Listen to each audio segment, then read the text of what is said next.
Hello again and welcome back to the Heavy Hat. If you've ever tried to figure out how many people play what games, it's often hard to get an exact number because it's based on a lot of factors. Besides that, it can vary a lot based on how many total accounts there are, active daily logins, player fluctuations between content updates, and depending on the year you actually look at. Not to mention, several large companies aren't going to always release their exact subs and active player count to the public, especially if it's gone down over the last year or so. They're still businesses and they still have stakeholders, and announcing to them that your game is dying, not the greatest business move.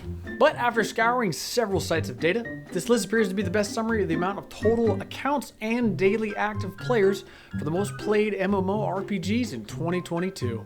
Side note, if I don't mention your favorite game in this, I'm not saying it ain't fun. It just wasn't on the list.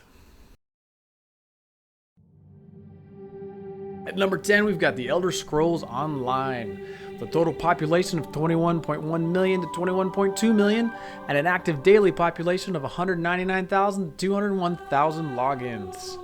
Elder Scrolls Online currently has a free-to-play model with paid expansions and an in-game cash shop. Fun fact, ESO is currently on its 5th expansion with no mention of slowing down. A few of people's favorite things about the Elder Scrolls Online is that it's fully voice acted.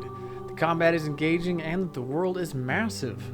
On the flip side, a few things that people said they don't enjoy about the game is that your weapons need to be repaired periodically and that class balance isn't exactly perfect. If you want my input, I just want Elder Scrolls 6 already. But we'll let that slide. Up at number 9, we've got Guild Wars 2. With a total population of 16.72 million to 16.75 million, and an active daily population of 318,000 to 400,000 a day. Something to note is they are releasing Guild Wars 2 on Steam, so that number might change. It currently has a free-to-play model that allows you to play all of the core game and get to max level, but for any expansions or story content, you'll need to purchase that separately. They also have an in-game cash shop for quality of life items or armor you can't acquire elsewhere. Fun fact is Guild Wars 2 is currently on its 3rd expansion, The End of Dragons, with mention that another one's coming in a few years. Some things people love about this game are the character and build customization, combat, and mounts being meaningful, as opposed to most MMOs where your mount doesn't really matter, it just gets you from point A to point B.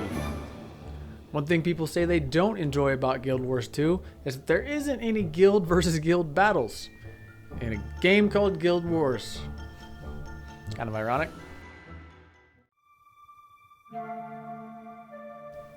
In at number 8, we've got Warframe, with a total population of 30.6 million to 30.9 million, and an active daily population of 581,000 to 587,000. Warframe's currently running a free-to-play model with a cash shop for some quality of life upgrades. They allow you to get ahead quicker, such as being able to craft weapons faster than simply doing it for free. Some things people love about this game are the fluid movement, the combat, and the general gameplay. The ability to parkour over everything while in combat is a lot of fun. On the other hand, something people say they don't enjoy is the lack of in-game content.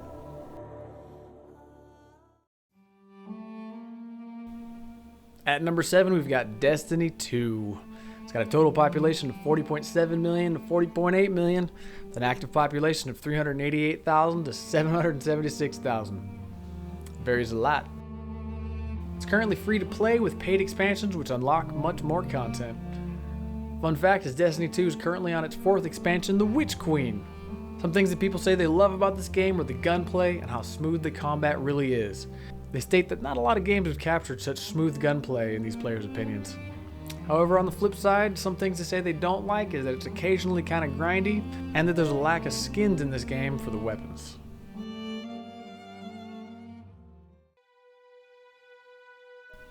Coming in at number 6, we've got World of Warcraft Classic. It's got a total population of 26 million to 26.12 million and an active population of 494,000 to 496,000 daily logins. As of right now, Classic comes at the same price as paying the regular sub for the regular World of Warcraft, and your subscription gets you both games if you wanted it for $15 a month. Fun fact for this game is the developers initially told their fans they don't want it. Have you ever thought about adding servers for previous expansions as they were then? No. And by the way, you don't want to do that either. You think you do, but you don't. Well, DNA tests determined that was a lie, didn't they? Some things people state that they love about this game are the nostalgia it brings back of when they played it over a decade ago. I've heard a few people that say it truly makes them feel like a kid again. Things that they state they don't like about Vanilla WoW are having to level their weapon skills. Ironically, that's something Blizzard got rid of over the years, and maybe what they meant by, you don't want that. You think you do, but you don't.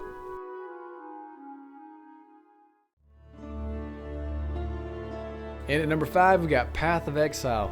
It's got a total population of 26.4 million to 26.5 million, with an active daily population of 1 million to 1.26 million. It's currently free to play with the ability to spend money in the in-game cash shop for quality of life things. Fun fact too is we recently got a look at Path of Exile 2, and all I gotta say is wow, it looks incredible. One thing people love about this game is how in-depth you can build your character. The character build sheet is incredibly complex. However, apparently some pain points about the game is how overwhelming it can be to new players because of how complex you can build characters. That and the performance can be a bit worse than you'd expect on high-end PCs. And at number 4, we've got World of Warcraft, the current edition. It's got a total population of 120 million to 120.33 million, and an active daily population of 1.14 million to 1.15 million. World of Warcraft still maintains a subscription-based model at $15 a month with a free-to-play variant that allows you to play up to level 20 and get your feet wet in what the game is like. Fun fact, World of Warcraft is on its 8th expansion, and they're working on the 9th one right now. This game has remained one of the top contenders amongst all MMOs, even with a lot of the controversy surrounding Activision Blizzard right now. Some things people love about this game are the looking for group option, where you get queued up with a team quickly for a dungeon or a raid, and that they enjoy the unique art style of the game.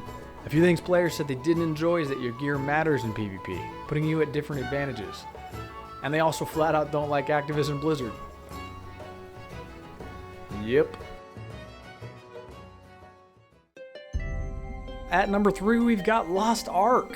It's got a total population of 7.3 to 7.33 million, and an active population of 1.15 to 1.6 million. It's currently a free-to-play model with a subscription service and a cash shop that apparently helps you at the end game. For a fun fact, this game's actually been around for a few years, but is only released to the Western world in February of 2022. It quickly became one of the most played games here too.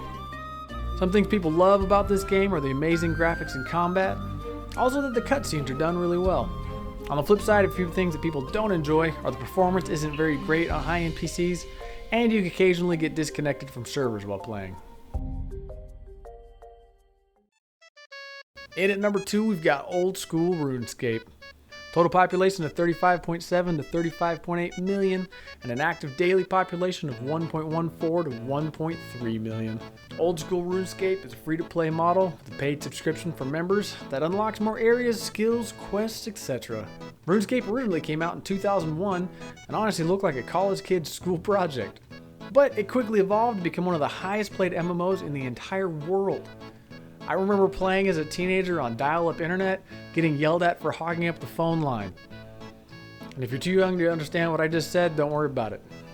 I also remember handing over my gear to someone who said they were going to enchant it. Turns out that was a scam. Still mad about that. But some things people love about this game are the non-linear sandbox aspects of the game. You can truly just live in this little cartoony world and do whatever you want, whenever you want.